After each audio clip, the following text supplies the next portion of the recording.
Al mirar hacia atrás, Elisabeth Elliot vio cómo Dios usó su sufrimiento.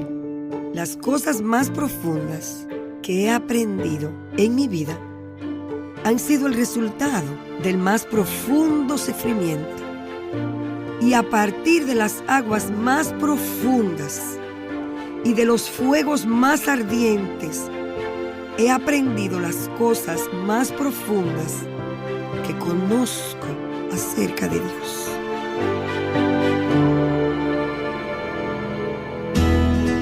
Estás escuchando Aviva Nuestros Corazones con Nancy de Moss Wolgamoth en la voz de Patricia de Saladín.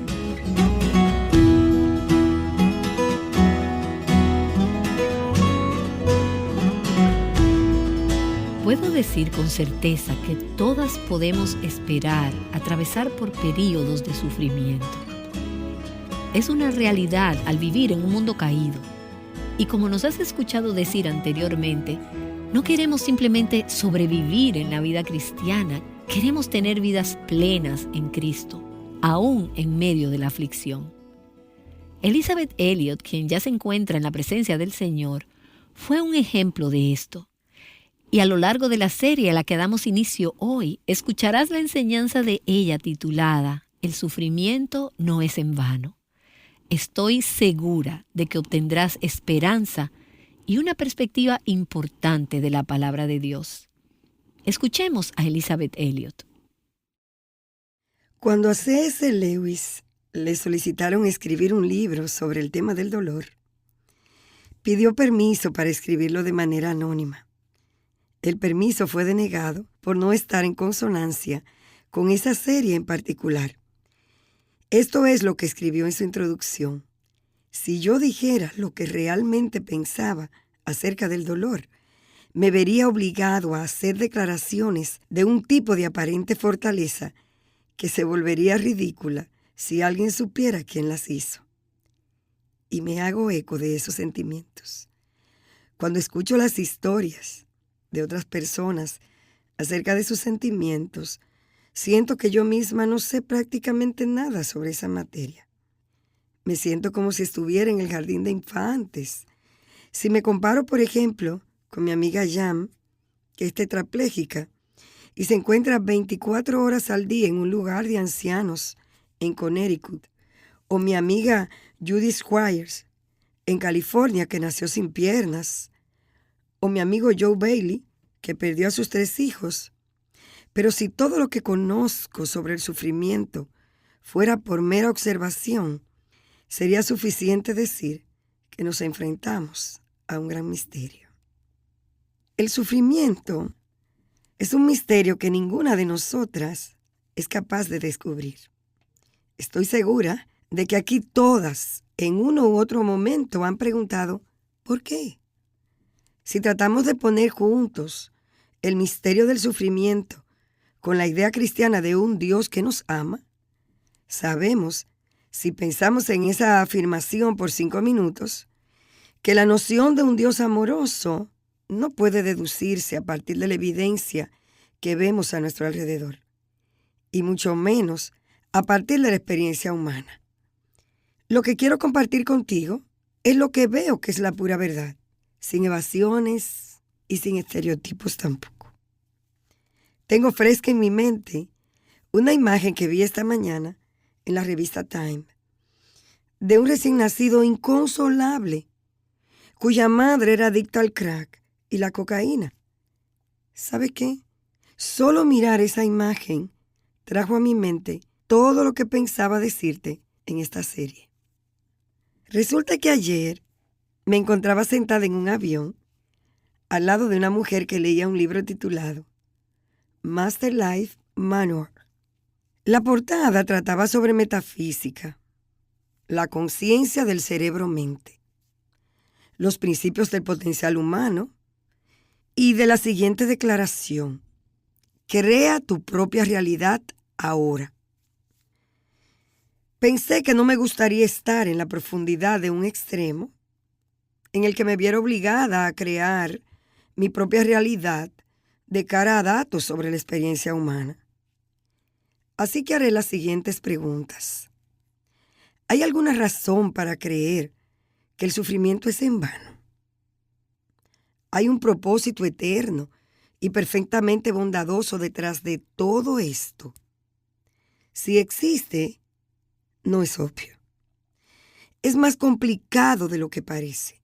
Y sin embargo, durante miles de años de cara a estas realidades sorprendentes, existe una verdad terrible. Y si desde hace miles de años las personas han creído que existe un Dios amoroso y que este Dios observa las realidades alrededor nuestro y aún así nos ama, y estas personas han continuado insistiendo en que Dios sabe lo que está haciendo y tiene el mundo en sus manos, entonces, te repito, la razón no puede ser obvia. No puede ser que miles de personas sean sordas, tontas, ciegas, estúpidas e incapaces para ver con claridad los datos que tú y yo constantemente observamos. ¿Cuál es la respuesta? F.W. H. Myers, en su poema San Pablo, escribió lo siguiente: ¿hay mal tan amargo como para no ser propiciado, reparado? ¿Cuáles son esos años ocultos llenos de desesperación? Pues no escuchará a toda la creación gemir los suspiros del fiador y las lágrimas de una mujer. La respuesta no es obvia. Tiene que haber una explicación en alguna parte. Mi propósito en esta breve serie es tratar de llegar a la explicación y luego ver si hay algo que tú y yo podamos hacer sobre el tema del sufrimiento. Estoy convencida de que hay un número de cosas en esta vida acerca de las cuales no podemos hacer nada, pero Dios quiere que hagamos algo con esas cosas.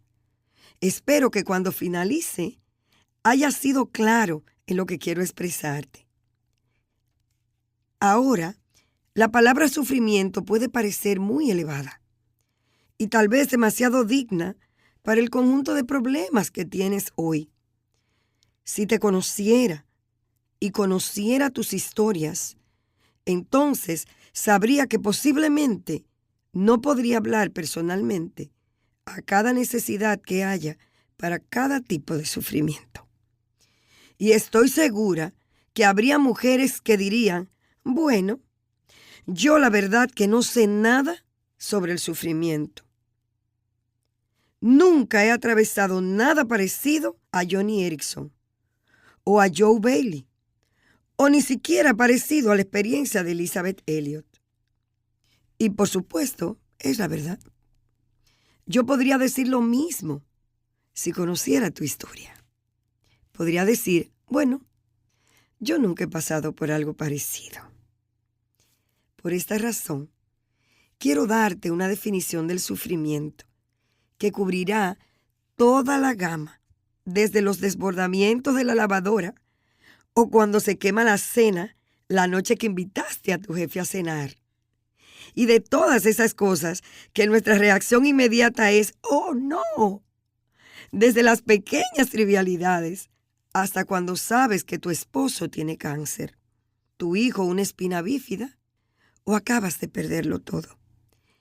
Pienso que la definición que te daré cubrirá toda la gama de situaciones. Creo que las cosas que voy a tratar de decirte aplicarán a las pequeñas cosas, aquellas pequeñas cosas ridículas que, si eres como yo, consiguen molestarte y amargarte, que nada importan en comparación con las cosas más grandes. Y aquí está mi definición. El sufrimiento es tener lo que no se quiere o querer lo que no se tiene. Ahora, si piensas en algo que no se puede describir bajo estos dos rubros, por favor búscame luego para hablar de eso. Creo que esta definición cubre toda circunstancia. ¿Puedes imaginarte un mundo, por ejemplo, donde nadie tuviera nada que no quisiera? Ningún dolor de muelas, ni impuestos, ni tráfico pesado, ni parientes delicados. O por el contrario, ¿tú te imaginas un mundo en el que todo el mundo tuviera todo lo que quisiera? Un clima perfecto, la esposa perfecta, el esposo perfecto, la salud perfecta, la puntuación perfecta, la felicidad perfecta. Malcolm Meggerich dijo: supongamos que tú eliminas el sufrimiento. ¿Qué lugar tan horrible sería el mundo? Porque todo lo que corrige al hombre de la dependencia de sentirse importante y demasiado satisfecho desaparecería. Sería lo suficientemente malo ahora. El ser humano sería absolutamente intolerable si nunca sufriera. Moggerich llega al corazón de lo que quiero decir. No es en vano. El sufrimiento no es en vano. ¿Cómo sé eso? Las cosas más profundas que he aprendido en mi vida han sido el resultado del más profundo sufrimiento. Y a partir de las aguas más profundas y de los fuegos más ardientes, he aprendido las cosas más profundas que conozco acerca de Dios. Me imagino que la mayoría de nosotras diría exactamente lo mismo. Es más, yo añadiría que los regalos más grandes de mi vida también han supuesto el mayor sufrimiento.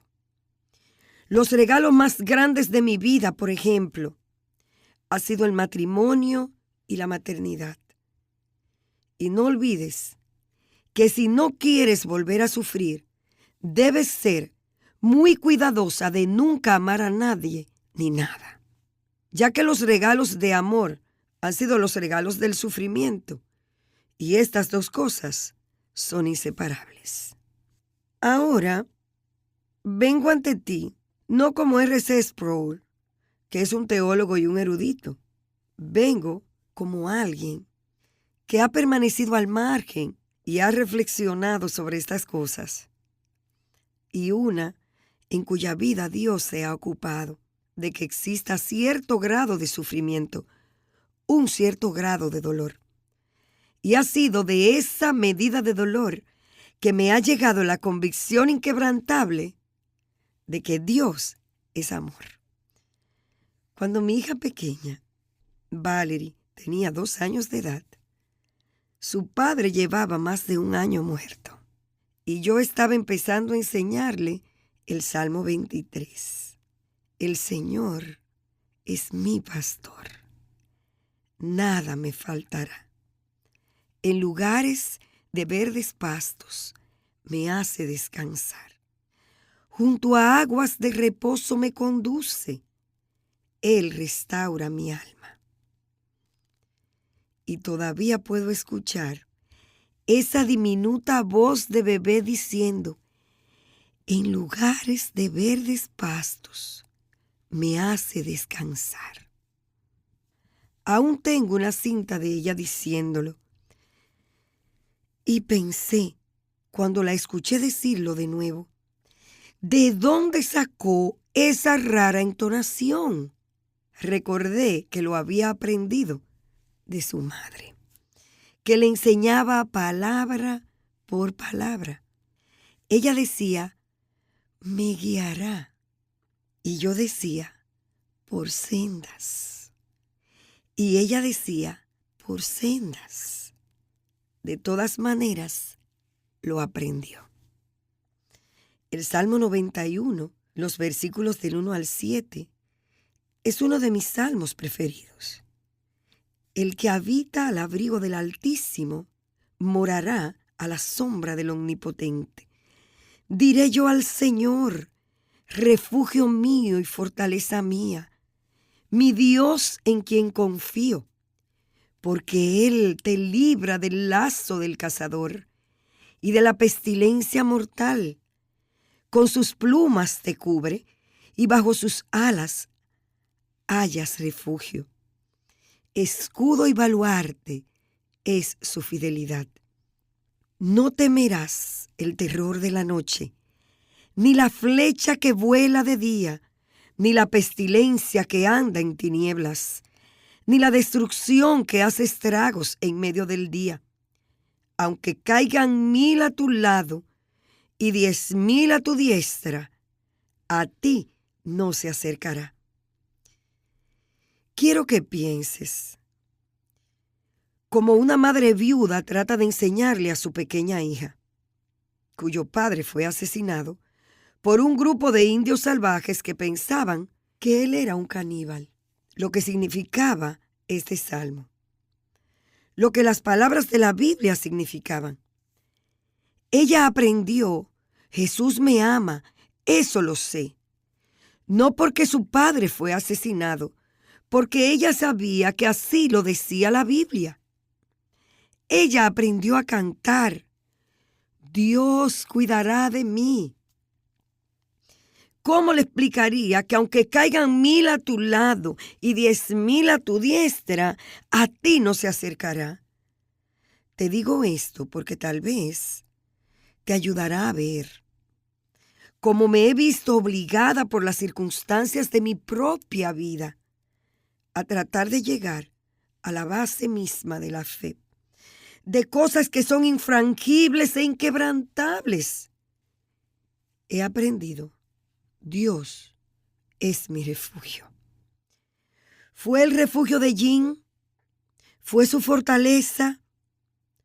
La noche antes de que esos 5 hombres fueran asesinados por los Aucas, llegaron a territorio Auca cantando, descansamos en ti, nuestro escudo y nuestra defensa.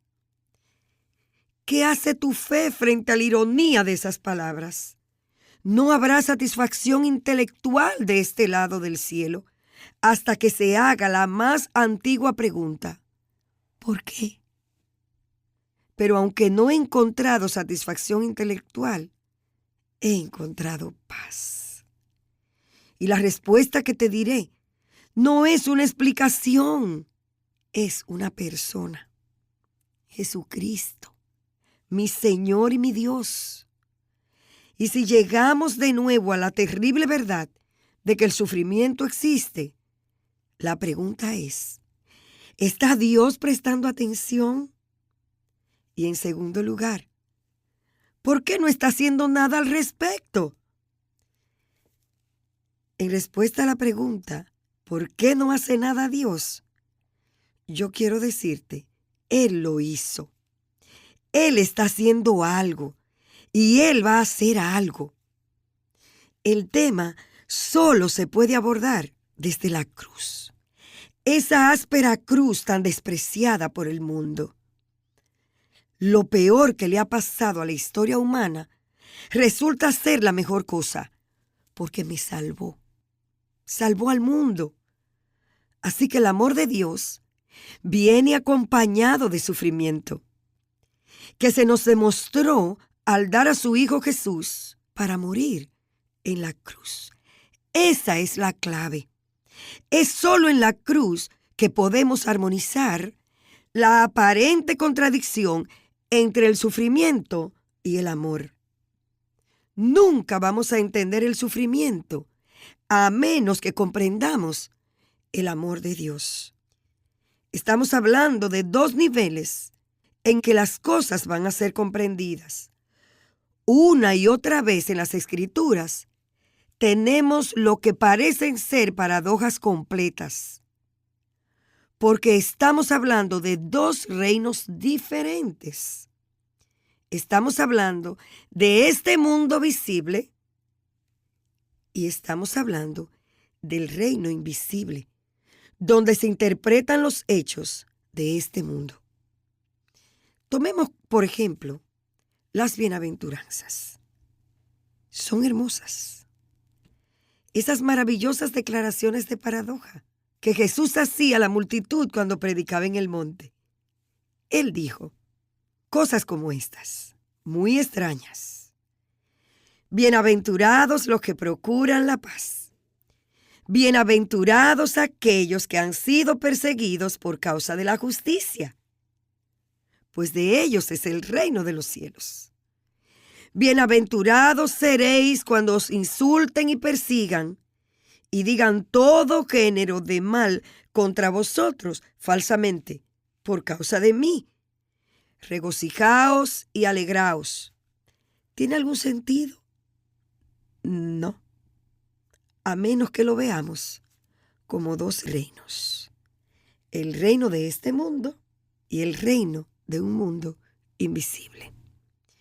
Cuando me paré junto a mi radio en la selva de Ecuador en el 1956 y escuché que mi esposo había desaparecido, Dios trajo a mi mente las palabras del profeta Isaías: cuando pases por las aguas, yo estaré contigo.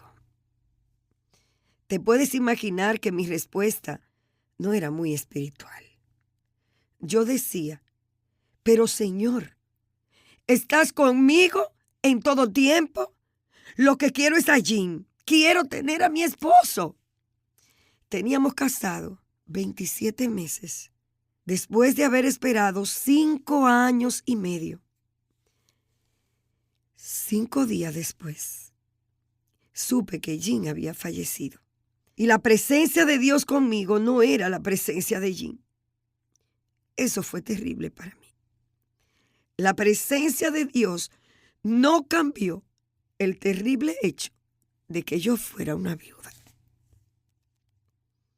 Yo pensé que sería viuda cuando muriera, porque fue un milagro que me casara la primera vez. No me podía imaginar que alguna vez me volvería a casar, una segunda vez y menos una tercera. La presencia de Dios no cambió mi estado de viudez. La ausencia de Jim me empujó, me obligó, me llevaba a Dios, mi único refugio y esperanza. Y aprendí quién era Dios de una manera que de otra manera yo nunca habría conocido. Y por tanto puedo decirte que el sufrimiento es un medio irreemplazable a través del cual aprendí una verdad indispensable. Yo soy. Yo soy el Señor. En otras palabras, Dios es Dios. Y me gustaría ir atrás y decir: pero Señor, ¿y qué hay de esos bebés? ¿Y qué hay de ese pequeño con la espina bífida? ¿Qué pasa con los recién nacidos terriblemente perjudicados con las adicciones de sus madres a la cocaína, heroína y al alcohol? Y no puedo responder a tus preguntas, ni siquiera a las mías, excepto en las palabras de la Escritura. El apóstol Pablo conocía el poder de la cruz de Jesús y escribió estas palabras: pues cuando considero que los sufrimientos de este tiempo presente no son dignos de ser comparados con la gloria que nos ha de ser revelada, porque el anhelo profundo de la creación es aguardar ansiosamente la revelación de los hijos de Dios. Porque la creación fue sometida a vanidad, no de su propia voluntad, sino por causa de aquel que la sometió, en la esperanza de que la creación misma será también liberada de la esclavitud de la corrupción a la libertad gloriosa de los hijos de Dios. Romanos 8, del 18 al 21. ¿De dónde viene esta idea de un Dios de amor? No es del hombre, que necesita tan desesperadamente a Dios que lo fabrica en su mente. Es de quien fue el Verbo, antes de la fundación del mundo, quien sufrió como un cordero inmolado, quien tiene planes bajo sus manos que tú y yo desconocemos ahora. Él nos ha dicho lo suficiente para que sepamos que el sufrimiento no es en vano.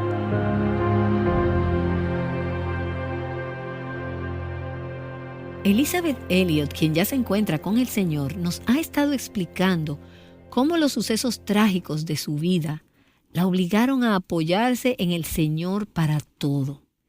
Y creo que la mayoría de nosotras, al escuchar este programa hoy, podemos pensar en al menos una situación dolorosa en nuestras vidas. Y te pregunto, ¿a dónde has acudido por ayuda? Quiero animarte a clamar al Señor en medio de ese dolor. Búscalo a través de su palabra, a través de la oración, a través de la alabanza, a través de adorarlo e incluso en medio de las lágrimas. Dios, tú sabes exactamente quiénes han escuchado el mensaje de hoy y las situaciones por las que están atravesando. El dolor, el luto, una relación familiar destruida, necesidades físicas, necesidades económicas, circunstancias inesperadas. Señor, tú conoces cada uno de nuestros corazones y tú conoces cada una de nuestras circunstancias. Y oro para que tú extiendas tu mano sanadora, ayudadora, la mano de Jesús en cada corazón, en cada vida, que podamos clamarte en medio de nuestro dolor, que te busquemos, que descansemos en ti. Señor, tú nos sostienes, tú nos consuelas en medio de nuestro dolor y nos encontramos contigo en medio de nuestro sufrimiento. Por lo que te suplico, Señor, que tú ministres tu gracia a las oyentes que se encuentran hoy en una situación de desesperación y no saben a dónde ir. Que ellas puedan ir a ti y encontrar en ti todo lo que necesitan. No solo para sobrellevar la situación, sino para tener vidas plenas en Cristo en medio del dolor. Gracias, Señor, que más allá de la cruz hay una resurrección, que más allá del dolor hay abundancia, hay gozo. Y tú permites que atravesemos dificultades y aún las orquestas con propósito y para cumplir tus promesas. Dice tu palabra, pero Él, tú, Señor, Él sabe el camino que tomo. Cuando me haya probado, saldré como el oro. Y por todo esto te damos gracias en el santo nombre de tu Hijo. Amén. Confiando en Dios, juntas, Aviva Nuestros Corazones es un ministerio de alcance de Revive Our Hearts. Y no olvides que la lectura para hoy en el reto Mujer Verdadera 365 es Miqueas capítulos del 5 al 7.